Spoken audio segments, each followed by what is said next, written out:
Bismillahirrahmanirrahim. Assalamualaikum warahmatullahi wabarakatuh. Waalaikumsalam warahmatullahi wabarakatuh. Pacitanku yang berbahagia, pada kesempatan kali ini kita akan ngobrol inspirasi dengan salah satu kandidat calon Bupati Pacitan yang sudah berada di sebelah saya. Beliau adalah Profesor Dr. Haji Sugiono Satroatmojo.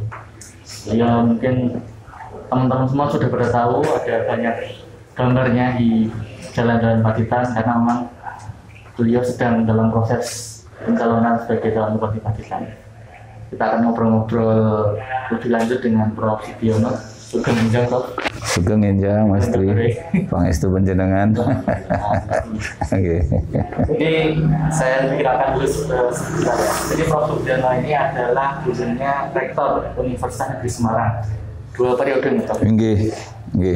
Jadi beliau sudah sangat berpengalaman mengelola organisasi, mengelola mahasiswa yang sekian banyaknya, dan beliau sekarang berkeinginan untuk mengabdi ke tanah leluhur di Pacitan. Baik, Prof. Jadi apa sih yang melatar belakangi Prof. Sugiono yang sudah istilahnya di sana sudah menikmati masa purna, kemudian pulang dan ingin berkontribusi lebih ke daerahnya? Mungkin bisa diceritakan Prof. sebelumnya ke teman-teman Pacitan. Ya. Terima kasih Mas Tri, Sugeng Enjang, Sugeng Pepanggian, Sugeng Enjang, dulur-dulur, keluarga besar Pacitan yang kebetulan ini juga mengikuti kegiatan bincang-bincang santai dengan Mas Dwi dari pacitanku.com ya. Ya. Sesungguhnya apa yang Mas disampaikan tentang latar belakang itu, kalau saya boleh mengambil satu ungkapan kuno yang namanya belajar itu kan seumur hidup, maka paralel dengan kata itu adalah sesungguhnya pengabdian itu juga seumur hidup. Ya, artinya kemudian tidak dibatasi oleh ruang dan waktu. Artinya kapan harus berhenti atau di mana melakukan pengabdian kan gitu. Jadi selagi kemudian secara fisik, secara pikir ya, artinya jiwa raga ini kemudian masih utuh dalam pengertian bisa melakukan secara wajar, secara normal, maka kata pengabdian ini tidak akan pernah berhenti. Itu kan sunatullah, bahwa orang melakukan sesuatu untuk diri dan keluarganya dan lingkungannya dan komunitas yang lebih besar lagi, itu adalah sunatullah. Semakin bisa melakukan sesuatu yang memberikan manfaat bagi keluarganya, lingkungannya, dan juga masyarakat luas, ini adalah satu kebanggaan. Jadi berangkat dari latar belakang yang semacam itu, menurut saya adalah latar belakang yang memang diwariskan oleh pendahulu kita. Nek memang lagi nyambut kayak kenapa harus mandek. Nek iso kemudian weweh kenapa ora. Nah, gitu. Jadi pengabdian itu bisa juga diartikan weweh, berbuat sesuatu gitu ya. Yang tentu ini adalah memberikan manfaat atau ada manfaatnya, atau orang yang bisa menikmati dari apa yang diabdikan oleh seseorang itu. Nah, kalau kaitan mungkin dulu sudah bekerja dalam pekerjaan-pekerjaan yang lebih pada satu ikatan-ikatan tertentu, begitu, ada ya pedoman-pedoman tertentu gitu. Nah, sekarang kok kemudian kembali lagi pada saat itu, apakah tidak ingin kemudian menikmati di usia-usia yang semacam ini gitu. Ya, kata menikmati, ya, apalagi kok kemudian menikmati pada usia ini. Nah, kalau itu kata menikmati itu seolah-olah orang kemudian sudah tidak lagi berbuat sesuatu, nah, itu menurut saya salah. Oh gitu. Ya, justru di apa ya, usia-usia yang semacam itu harus dioptimalkan untuk kepentingan orang lain yang bermanfaat tadi. Karena kita menjadi nama itu dikenal, nama itu dikenang ketika bisa berbuat sesuatu terhadap sesama dan ada manfaatnya bagi sesama itu. Maka kalau ada bahasan, kalau gajah mati meninggalkan gadingnya, macan mati meninggalkan belulangnya, maka yang namanya manusia mati ya meninggalkan tinggalan-tinggalan yang baik. Artinya tinggalan-tinggalan yang memberikan manfaat bagi itu. Nah, kalau dikaitkan konteks di Pacitan ini yang insya Allah di tahun 2020 ini akan melakukan pemilihan bupati, dan ini kan serentak ya secara nasional. Pacitan adalah satu dari 19 kota kabupaten yang menyelenggarakan itu.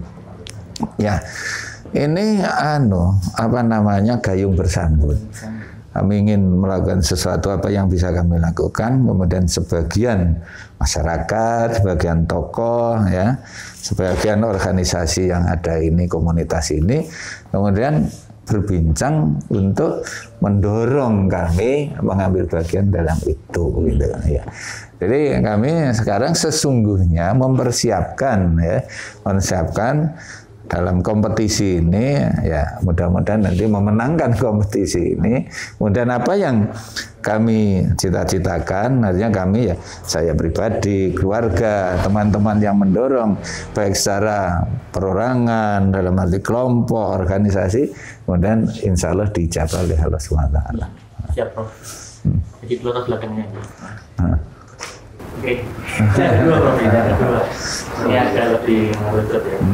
Prof kan selama masa sosialisasi ini kan sering menggaungkan sutra. Ini saya pengen tahu, sebenarnya sutra itu bagaimana, terus konsepnya untuk pacaran seperti apa? Sebenarnya visi itu adalah memang simple, tetapi harus mengandung makna yang harus mendalam, makna yang mencakupi dari keseluruhan aspek hidup dan kehidupan. Ya. Jadi harus ada kerangka besar gitu. Walaupun ya kita memulainya mungkin ada tahapan-tahapan, mulainya dari yang kecil gitu. Tapi harus ada blueprint-nya yang luar biasa. Nah, sutra ini memang kata pendek, namanya S-U-T-E-R-A. Sutra, bukan sutra tanpa E. Ini S-U-T-E-R-A. Sutra, ya, sutra gitu. Nah, orang kalau bicara sepintas tanpa ada kepentingan atau tidak ada maksud apa, sutra ini kan kain yang sangat indah, ya, kain yang sangat digemari oleh kaum hawa. Ya. Jadi begitu orang sutra itu, waduh, ya, ini luar biasa. Dari itu ya secara harfiah. Tetapi maksud kami sutra itu adalah kependekan dari kata sehat, S-nya, punya unggur, teranya itu adalah sejahtera. Nah, kata sehat tentu adalah sehat jasmani dan rohani.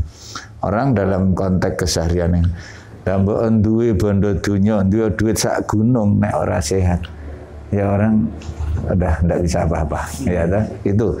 Demikian juga katakan orang yang profesinya di sepak bola, pemain-pemain dunia itu loh, kalau tidak sehat, cedera saja sudah tidak lagi bisa memainkan bola. Nah, karena itu kata sehat ini kan sesuatu yang sifatnya mendasar, ya, harus ada pada diri seorang. Demikian juga itu fisik, non fisiknya. Kalau ini ada katakan gangguan-gangguan non fisik, ya orang juga tidak bisa. Makanya baik fisik maupun non fisik, artinya jasmani dan rohani dalam kondisi sehat. Sebab dengan sehat itu artinya orang bisa melakukan sesuatu. Dengan sehat itu bisa interaksi dengan baik juga. Dengan sehat itu secara bersama-sama bisa mewujudkan apa yang menjadi kesepakatan. Tapi kalau tidak sehat, tidak mungkin. Jadi dasar itulah yang nanti akan menguatkan, yang akan bisa mencapai apa yang dicita-citakan. Dan ini adalah mencakupi dari seluruh komponen Ya, masyarakat yang ada. Jadi bukan orang per orang, tapi keseluruhan dalam satu komunitas manapun ini berikan ruang. Sehingga secara leluasa nanti eksistensi dari setiap komunitas itu dalam satu cakupan wilayah ini menjadi baik. Nah, baik itulah yang digambarkan sehat. Ya, jadi sehat secara fisik orang perorangan, sehat dalam arti berkembang dan tumbuhnya organisasi-organisasi yang ada.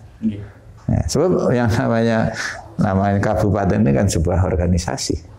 Ya, nah ini harus sehat, seluruhnya sehat. Jadi nanti di situ mesti harus taat asas karena negara ini adalah negara hukum. Sing entuk ya dilakoni, sing ora entuk kudu ditinggalke. Ora nabrak nyolot ini sakar pede, ndak boleh gitu. Nah ini kata sehat. Nah kemudian U-nya tadi kan unggul. Unggul itu bukan berarti semata-mata pinter, dalam arti unggul itu adalah satu capaian yang kemudian tidak bisa dicapai oleh orang lain. Kalau hanya sama-sama dicapai, tidak unggul. Tetapi kalau kemudian orang bisa mencapai sesuatu di mana orang lain, komunitas lain tidak, maka itu namanya unggul. Ya. Maka ada kata, apa sih keunggulannya? Nah, bukan pertanyaan apa sih kepinterannya, tapi apa sih keunggulannya? Keunggulan itu juga mencapai orang dan kelompok orang. Dan bahkan bisa mengatasnamai atau membawai sebuah organisasi. Jadi apa sih kata misalnya kalau kata apa sih keunggulan Pacitan? Bukan apa sih pintere Pacitan, unggul. Iya tak? Nah, kalau unggulnya Pacitan ini sudah menyangkupi wilayah, menyangkupi adalah kelompok orang yang ada di Pacitan.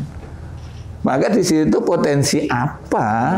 Nah, ini yang kemudian harus betul-betul ya ini dipelajari dari seluruh sudut pandang, ora iso dari satu aspek ini.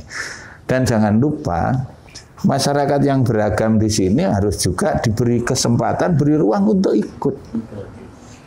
Jadi walaupun itu tidak ada dalam satu sistem organisasi pemerintahan, masyarakatnya jangan diabaikan. Sebab ini ya, bahwa orang yang tidak ada kesempatan bukan berarti orang yang tidak bisa. Kesempatannya aja yang kemudian tidak ada di situ.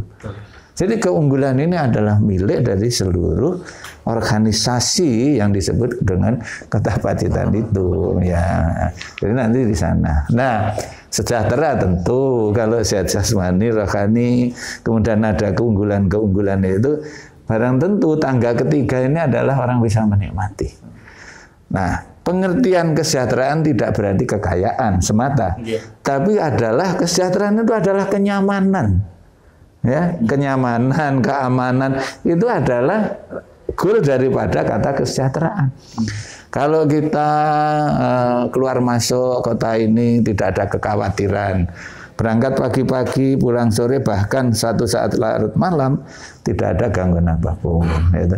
Kemudian ketika sonjo berinteraksi satu sama lain, saling menghargai, menghormati, saling menyapa. Nah, itu adalah wujud dari kesejahteraan di situ. Tapi bagaimana mungkin duitnya oke tapi ora kenal tanggane. Duitnya oke itu gegeran terus. Enggak bukan itu, ya.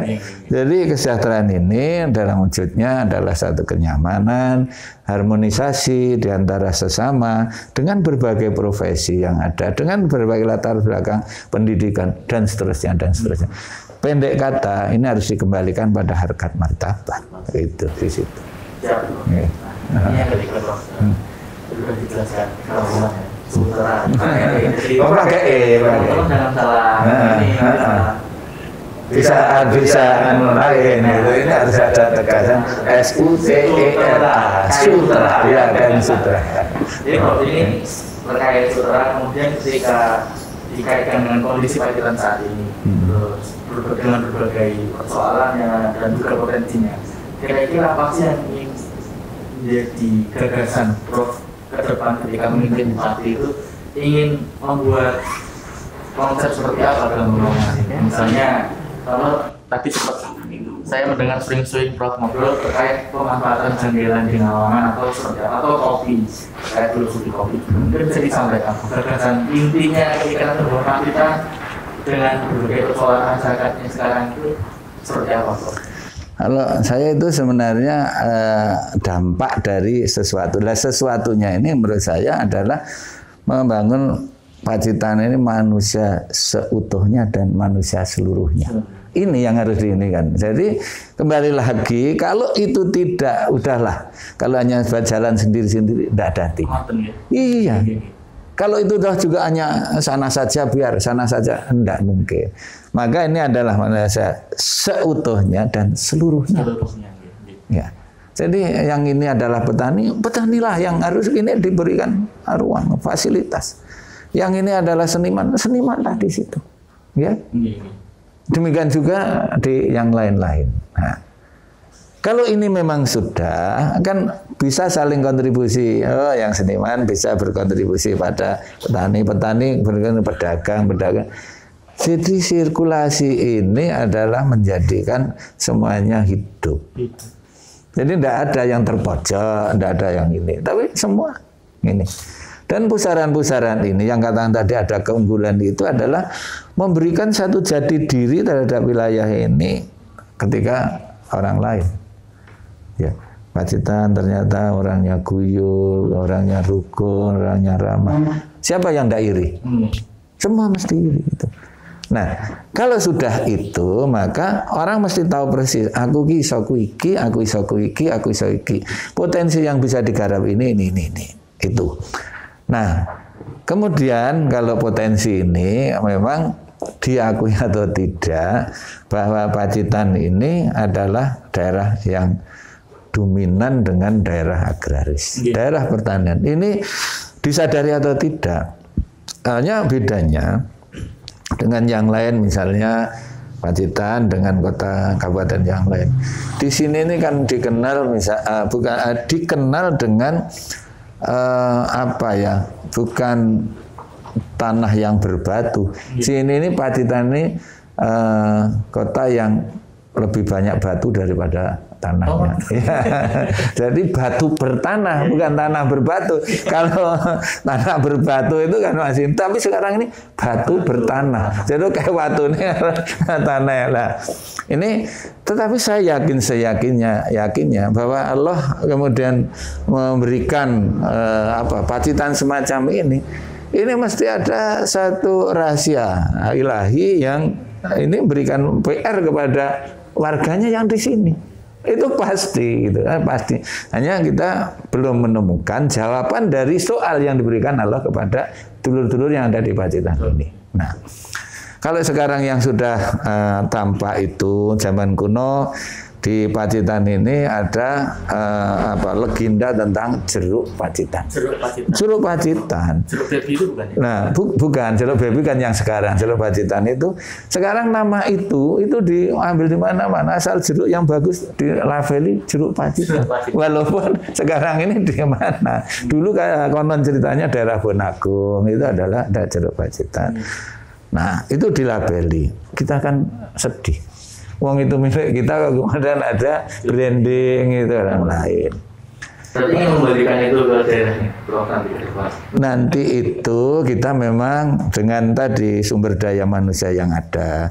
Kalau kita tidak cukup itu kita menghadirkan sumber daya lain. Artinya putra-putra Pacitan yang ada di luar yang memiliki kemampuan-kemampuan tertentu pada bidang tertentu ini dihadirkan untuk kemudian mengkaji kembali. Ya. Apakah mungkin yang dulu jeruk melegenda ini kemudian bisa lagi gitu, itu contoh misalnya. Ya, tapi kalau sekarang karena iklim yang semacam ini, kemudian curah hujan yang semacam ini, kemudian kelembapan yang semacam ini adalah kurang pas, maka yang pas ini ya barangkali itu yang dikembangkan. Gitu. Nah, kemudian masalah janggilan. Janggilan itu memang ini dikenal juga di Pacitan, utamanya Pacitan Utara kan, Nawangan, Bandar itu adalah itu. Tapi lagi-lagi yang janggilan itu juga sudah bukan nama Pacitan, di situ adalah sudah nama sebelah dari Kanada. Ini mesti harus artinya harus upayakan kembali bahwa itu adalah tanamanku, ini adalah tak rawat dewe, bahwa sana itu adalah menerima dari kami. Nah, itu bukan hanya omongan, tetapi apa yang bisa dilakukan, ya, dilakukan secara masif sehingga orang, oh ternyata bukan dari kota ini, ternyata aslinya ke Pacitan, gitu. Nah, itu. Nah, kemudian yang akan datang ini, kami pernah membandingkan dari 3 kota yang berhimpit ini, berdekatan, artinya Pacitan Wonogiri, Pacitan Wonosari. Kami kan sudah melakukan penelitian di sana. Ternyata sebenarnya kalau itu dengan kondisi itu SDM-nya ada, di backup dengan regulasi yang bagus, terjadilah yang namanya Wonosari itu luar biasa. Oh, luar biasa. Karena itu ada backup yang itu yang memungkinkan para pelaku itu, khususnya adalah petani ini, bergerak secara nyaman. Bergerak secara nyaman. Nah, ini yang diperlukan memang sekarang ini, para pelaku, ada petani apapun itu mesti ada pendampingan, ada kehadiran daripada pemerintah. Jangan kemudian statement dilepas, tapi apa yang dinyatakan itu harus nempel di situ sehingga merasa terlindungi, merasa aman, dan itu mesti menghasilkan sesuatu itu. Menarik sekali ya teman-teman Mas Tangguh. Yang masih ada 3 nih yang mungkin nanti saya lontarkan ke Prof. Itu terkait tadi sudah ngomong potensi alam, terutama jeruk dan janggelan. Yang ini terkait sumber daya manusia, Prof. Mungkin Prof kan background-nya pendidikan. Nah, bagaimana kemudian ke depan mengemas pendidikan, persoalan pendidikan yang masih sampai sekarang juga masih terjadi, misalnya contohnya terkait guru, kemudian ya intinya persoalan pendidikan mungkin nanti bagaimana untuk penyelesaiannya, atau mungkin nanti bisa jadi ada kampus di Pacitan gitu. Itu yang pendidikan. Kemudian yang 2 lagi yang mungkin perlu saya tanyakan terkait pariwisata dan budaya. Bagaimana pandangan Prof untuk kemudian ke depan membangun di sektor itu? Iya.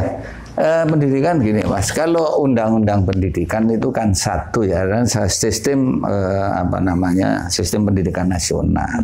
Tapi secara teknis ini ada 3 pengelola tentang penyelenggaraan pendidikan. Artinya pendidikan tinggi ini ada di kementerian sana, di Direktorat Pendidikan, Direktorat Pendidikan Tinggi. Kemudian kalau yang SMK, SMA, artinya tingkat menengah itu sekarang provinsi. Sedangkan di daerah ini adalah dari ya SD PAUD bahkan ya kelompok belajar itu, kemudian SD SMP. Undang-undangnya sama, tetapi secara teknis ini penyelenggaranya atau pengelolanya itu. Sehingga walaupun semacam itu, karena kita ini sampai SMP, tentu ini kalau gedung saya melihat di berbagai belahan kota ini atau kabupaten ini, kecamatan, gedung sudah relatif bagus. Tapi yang memprihatinkan sampai hari ini adalah guru. Guru saya sedih Mas. Artinya sedih itu gini. Seorang sarjana, kemudian dengan penghargaan atau honor atau apa, kalau dibandingkan saya dulur-dulur yang bekerja di sektor swasta, kemudian lulusan katakan SMP, bahkan lulusan SD, penghargaan segitu gedenya. Ini kan tidak fair. Oleh karena itu, persoalan-persoalan semacam itu harus menjadi persoalan yang utama, harus diurai. Semua pihak itu harus sadar betul. Sebab kalau dulur-dulur kita yang bekerja di lembaga pendidikan itu kemudian katakanlah 1 bulan saja mogok. Ini kan berarti separuh guru yang ada di sekolah-sekolah itu tidak ada. Nah kalau tidak ada, piye jajar bayang. Nah proses belajar mengajar menjadi ada hambatan-hambatan. Oleh karena itu, ya bahasa saya sidek-eding. Ini sudah mengabdikan, maka pemerintah juga harus menghargai pengabdian, gitu. Tapi kemudian gelem yo kira-kira, lah itu jenenge apa itu? Bagaimana kata menghormati? Bagaimana kata menghargai? Bagaimana kata kesejahteraan itu akan terjadi? Walaupun kesejahteraan tidak sama dengan duit. Iya betul. Tapi kesejahteraan adalah kenyamanan, rasa. Iya kan? Tadi ya sutra ini. Nah, ya, jadi itulah kaitannya dengan SMA. Walaupun ini wilayahnya provinsi, karena itu domisilinya di sini, maka tentu ini tidak bisa diabaikan.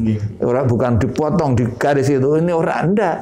Tetap ketika ada sesuatu kaitannya dengan gedung, kegiatan dengan ada apa-apa, tentu daerah ini juga harus dijaga. Harmonisasi itu. So pendidikan ini nyolot tidak mungkin kan berkesinambungan. Nah, perguruan tinggi kita kan sudah punya AKN itu. Kami memang punya cita-cita bahwa AKN itu nanti dikembangkan menjadi semacam universitas. Ya, jadi betapa dulur-dulur yang ada di wilayah selatan ini bukan hanya untuk Pacitan, ada Ngalek, ada Wonogiri, sedikit ngalor ke Ponorogo. Kalau ada negeri kan, nah itu cedak. Itu artinya kosnya itu kan menjadi bisa ini. Bahkan kalau hanya Wonogiri bagian Batu kan bisa di orang pulang pergi kan juga bisa gitu. Nah, kalau sudah ada itu maka ini juga akan sejalan dengan kegiatan-kegiatan lain, nanti akan mengangkat. Betul. Ya, potensi ini menjadi apa? Ya, keunggulan daripada kota ini. Gitu. Saya ingat kayak Gunung Kidul kan karena dekat dengan kampung juga ya wisatanya kan menjadi nanti tergolong belum-belumkan untuk yang sektor lain. Betul. Kemudian ada yang pariwisata budaya dan wilayah.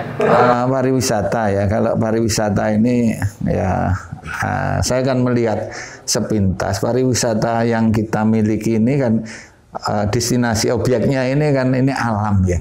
Artinya karena kemurahan Allah SWT bahwa diparingi pantai sepanjang Pacitan ini di sana menghadap ke pantai. Ya, kemudian ada di situ ada gua, ya, bahkan dikenal dengan 1001 gua. Ternyata di sana ada air panas, ya, ya, belum lagi ada gunung, ada apa petilasan dan sebagainya. Ini luar biasa. Nah, saya melihat hubungan antara objek yang satu dengan yang lain ini belum dihubungkan secara sistem dan belum dihubungkan oleh sarana. Nah, ini mesti harus ditata dalam arti sistem ini harus disepakati antara pemerintah dengan pemerintahan di desa dan juga dengan tokoh-tokoh yang ada di situ. Jadi jangan main kuasa, tapi main ono rembuk dirembuk, piye penake, piye apike, murih tujuan mulya kelakon. Artinya kembali lagi kan kesejahteraan. Apa itu proses? Ya, artinya itu ono rembuk dirembuk, artinya kalau ada masalah itu dibicarakan. Bagaimana baiknya untuk semuanya, bukan baiknya untuk pemerintah, tapi baiknya untuk semuanya. Bagaimana itu penak itu artinya bisa masing-masing menerima. Ketika ini dilebarke jalannya, rakyatnya terima bagus. Nah, iki digawe ngene rakyatnya setuju enggak? Jangan semua harus top down. Tapi harus bottom up. Nah, artinya tadi ono rembuk dirembuk. Artinya kalau ada masalah, ya artinya dibawa, duduk bareng gitu, duduk bareng. Orang main kudu ngene enggak bisa. Ono rembuk dirembuk, piye untuk semuanya, piye penake juga masing-masing dilibatkan. Ambrih tujuan yang baik untuk semuanya. Siap, nih, nah ini harus tadi masalah jalan yang menghubungkan antara satu dengan yang lain. Misalnya straight ini ya straight rono, straight ini ya straight rono, straight ini. Jadi orang komentar straight balik kanan enggak, integrasi gitu. Ya, artinya sistemnya harus dibangun. Nah, perlu sistem itu harus dinaikkan dalam sistem cyber. Jadi orang gula straight Pacitan, karena terhubungan wis dah. Sesuk aku rono karena kesuren aku harus nginep neng kono. Nah, misalnya kayak itu kan sudah harus ada. Nah, untuk menghubungkan secara fisik, sarana prasarananya ini harus ini. Maka untuk ini kan tidak mungkin tanpa masyarakat. Betul. Nek saya kisah ciut piye lur, kita mbake ben nek wong liwat ini bisa lancar, nanti akeh wong rene bisa mundut gedangmu, bisa mundut kacangmu, bisa mirsani sapimu. Kan kayak gitu. Iya kan? Jadi ada apa orang mengatakan efek domino dari pembukaan jalan itu, gitu, maksudnya. Siap. Mantap. Teman Prof pencerahannya sangat baik tadi, gagasan beliau terkait monopatitan. Ini yang paling terakhir Prof. Bukan yang pertama adalah terkait persoalan yang dihadapi di patitan itu, salah satunya kekeringan yang itu jadi bencana tahunan, dan itu mungkin membutuhkan solusi permanen. Mungkin nanti bisa menyampaikan kira-kira di foto biar kita itu bukan pikir ya, meminimalisir atau ada solusinya terkait itu, bukan hanya kemudian turun dari air turun dan sebagainya sama dengan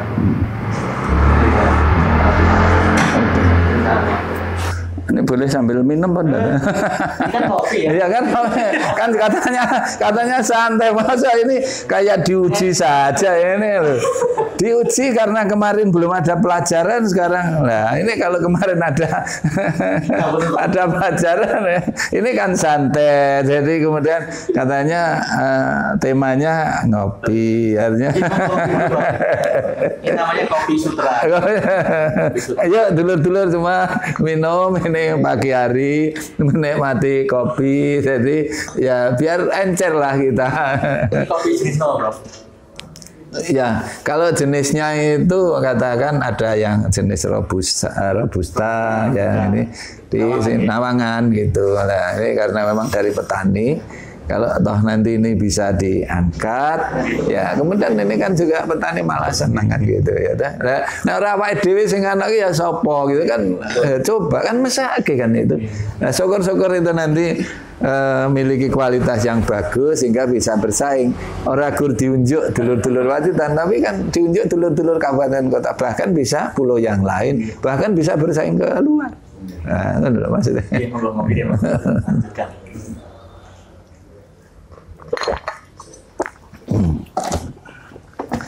Nonton luar Mas, jadi ujiannya cara diuji ngono iki ya rada ana wong iso ngombe.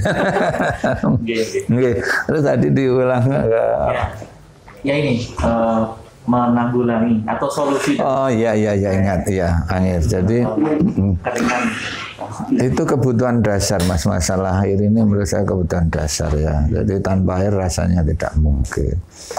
Tapi kalau sudah bicara air di sini tuh saya sedih Mas.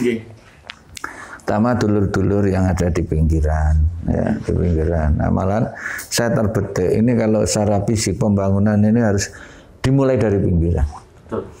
Ada 3 hal menurut saya. 1 masalah air, 2 masalah jalan, 3 masalah penerangan. Dulur-dulur yang di pinggiran itu sedih. Saya betul Mas, pada suatu saat ana wong Belan Utara. Sudah mengunjungi berapa titik, Bro? Ya kalau desa itu saya sudah 158 yang sudah. 158 desa dari 166 loh. Oke, masih kurang dikit lagi nih. Dikit lagi ya. Ya kalau sekarang sudah, karena dulu saya kulon nuwunnya itu ke Pak Kaden, saya ya belusukan kemana-mana itu karena saya sudah kulon nuwun, jangan sampai wong ora diduga. Nah, saya kulon nuwun dulu sebelum saya belusukan itu. Kembali ke tadi Prof ya. Nah, itu. Saya pernah ditelepon Mas dari utara. Listrik mati rong bengi. Saya ini ditelepon. Oh gitu. Pernah saya ini siapa gitu ya. Terus saya mencoba komunikasi dengan PLN. Itu katanya gardunya ada di Ponorogo. Nah, kalau ini tidak secara terus-menerus dijalin satu komunikasi yang bagus, kemudian ada diskusi ngopo sih, kalau kota relatif stabil, tapi kalau di sana ada ugelangan, nah ini harus diselesaikan. Maka tadi saya matur masalah air, masalah jalan, masalah penerangan, ini harus dari ini supaya sama-sama menikmati, sama menikmati. Dan saya kalau dulu-dulu yang kota begitu buka pintu jelek darahnya wis aspal, gitu.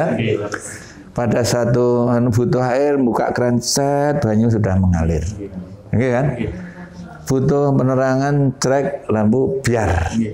Tapi neng desa Mas, aduh, saya mau ngomong kasar, mungkin orang lahir sampai nanti sedo itu orang sing belum tahu lewat dalan halus.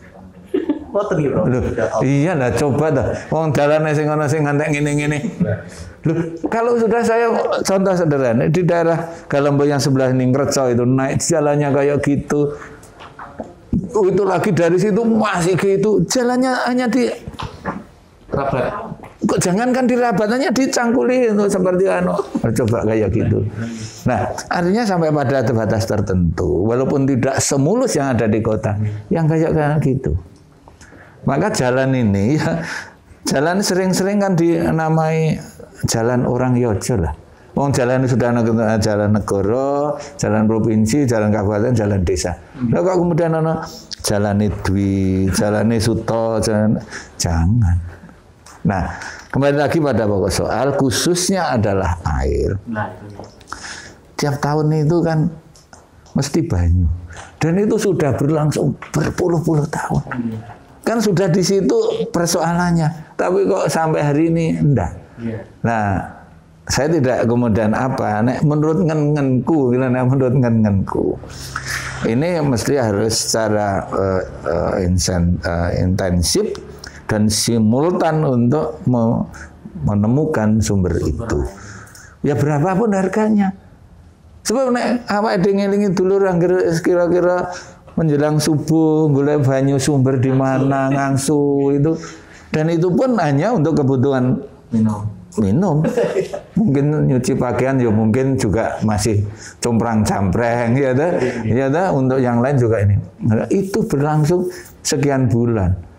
Itu adalah mengena pada bukan satu keluarga, bukan 10 keluarga, ratusan bahkan ribuan keluarga. Sehingga ya praktis sekian bulan itu berpikirnya sesuai untuk banyu pora. Sehingga bulan tidak akan bisa berpikir banyak tentang hal lain kecuali air. Nah. Loh, kan ironi. Ya sekian bulan orang dihabiskan untuk berpikir untuk banyu pora. Nah, ini mesti harus diatasi, Mas. Maka bahasa saya betapun mahalnya itu harus juga mencari sumber air. Harus mencari sumber air. Di daerah barat itu ada banyak goa. Banyak, betul. Saya sudah mengunjungi beberapa tempat. Hanya sekarang ini perlu ada goodwill. Artinya harus ada goodwill untuk melakukan itu. Masuk investor mungkin nanti akan bisa perlu. Ya sudah bareng nek ora kuat kan nek misalnya aku ora kuat dhewe njaluk tulung jenengan. Nek saya kurang aku njaluk tulung beliaunya. Nah, itu namanya tadi kesejahteraan itu ketika kita ini bisa ngomong iki piye to, iki piye to, iki piye to, lah di situ. Itulah kan saya enggak mungkin aku kuatku sekilo padahal 10 kilo. Ya kan mesti bareng-bareng. Lalu nek dipaksakan sama. Ini ada persoalan yang mendasar, tetapi harus diselesaikan. Orang mampu, gitu. Loh, jangan jawab itu dulu. Harus usaha dulu. Iya kan? Betul. Nah, ngono. Nah, kecuali kalau lempar aja lah itu nyerah. Tapi saya yakin lah bahwa kabupaten itu kan bagian ya dalam sisa bagian dari provinsi. Provinsi bagian dari negara. Nek ora iso kene njaluk dhuwur ta. Ora njaluk dhuwur. Nek ora ya wis memang ini kabupaten diakoni oleh negara ya bubarno ae. Nggih. Lu harus berani kayak gitu. Ya itu tapi kan kuat listeningnya kita itu. Mengapa kok ngoyok ngono kuwi? Tapi ya wong butuh banyu ora ono banyu. Iki yang ono banyu ning nek kudu mbok ragati iki ora ndek duit. Iya. Njaluk duit kan ngono.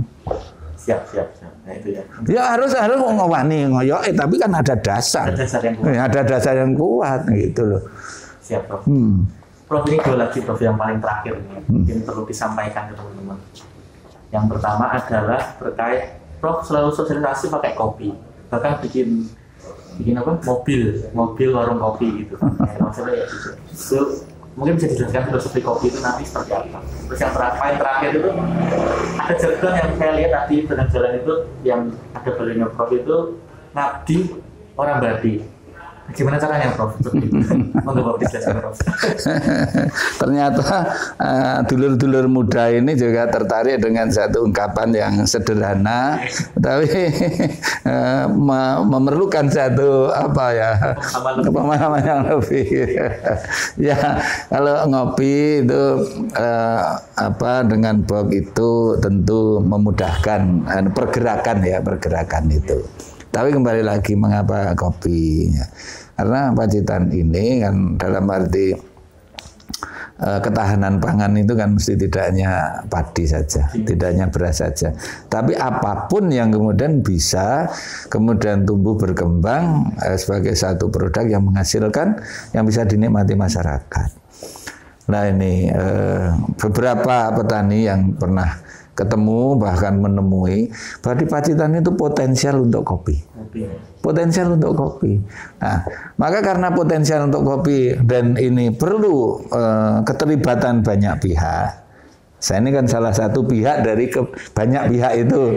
Ini mencoba untuk menawarkan kopi ini. Mengangkat kopi ini. Sekaligus kalau mengangkat kopi ini adalah mengangkat petani. Potensi petani. Kalau mengangkat potensi petani ini adalah dalam rangka membahagiakan semua, apa yang dilakukan menghasilkan. Gitu. Nah, kalau itu ya dampaknya tentu kepada pemerintah daerah juga. Oleh karenanya kopi ini kami akan terus menerus untuk ini mengangkat ini kopi ini. Nah, katanya filosofinya kopi ini kan ternyata dari waktu ke waktu ini terus, apalagi di Pacitan ini setiap jagungan itu artinya bertamu ini kan mesti kopi. Ya, suguhannya kopi dan kopi ini mendekatkan paseduluran gitu loh. Rasanya kumpul ngobrol ini urung nganggo kopi itu ana sing kurang gitu loh. Jadi dengan ini harapannya apa enggak? Seduluran semakin raket, hal-hal yang kemudian urung bisa dipecahkan melalui ngopi ini, insya Allah. Biar kopinya, tapi juga biar persoalannya untuk bisa diatasi gitu loh. Tapi juga semangat tadi, semangat produk ini kemudian nanti bisa menghasilkan bagi para petani. Nah, ini kan juga tidak diwatasi ngombe itu mbah-mbah saja, tapi mulai anak muda itu kan, bahkan di pedesaan itu, anak kecil kan juga sudah mulai dengan mengenal kopi. Iya kan? Nah, mengenal kopi. Lah ini kalau wong kene kaya ngono, nek ora kemudian dikenalkan, kemudian dimasyarakatkan, ya dipublikasikan, itu kok iman teman, ironi banget lah gitu. Nah, kalau mobil itu adalah memudahkan membawa dari satu tempat ke tempat lain, dan sekaligus dengan mobil ini kan menggambar kemasannya. Nah, dikemas ya manis lah ternyata. Kopi yang hitam itu kalau dibarengi dengan kemasan-kemasan yang lain, ternyata kopi ya luar biasa lah gitu. Ya, siap. Mantap sekali. Yang terakhir Bos, saya masih mengganjal itu. Ngabdi ora berarti itu bagaimana? Ya. Jadi ngabdi ora berarti singkat ya, tapi gini. Jadi kata ngabdi itu dari kata abdi. Abdi. Kalau di pemerintahan ini, ASN ini, PSN ini kan ada abdi negara. Iya tak?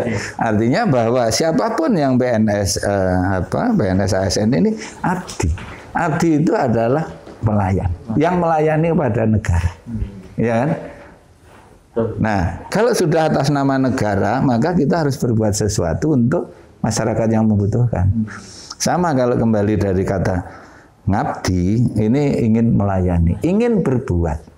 Malahan kalau dulu zaman kuno itu, yang disebut abdi itu adalah seseorang yang menyerahkan seluruh integritasnya kepada orang yang diderei. Iya kan? Jadi kalau saya abdinya Mas Dwi, saya menyerahkan sepenuhnya diri saya untuk Mas Dwi. Itu namanya abdi, ngabdi. Iya kan? Jadi apa dawuhnya namanya Mas Dwi, saya lakukan. Dengan kerelaan, dengan keikhlasan, dengan seluruh tanggung jawab yang ada. Gitu. Itu nama itu ngabdi. Jadi tidak ada embel-embel lain, dengan apa? Dengan keikhlasan, dengan penuh kesadaran. Ya, ini kemudian ora itu adalah watesan. Artinya kata ora itu kan orang ora iso, itu sudah mengatakan tidak bisa melakukan satu. Ya, jadi ora itu adalah batasan. Kalau seorang abdi kemudian ora, maka tahu batasan-batasan itu.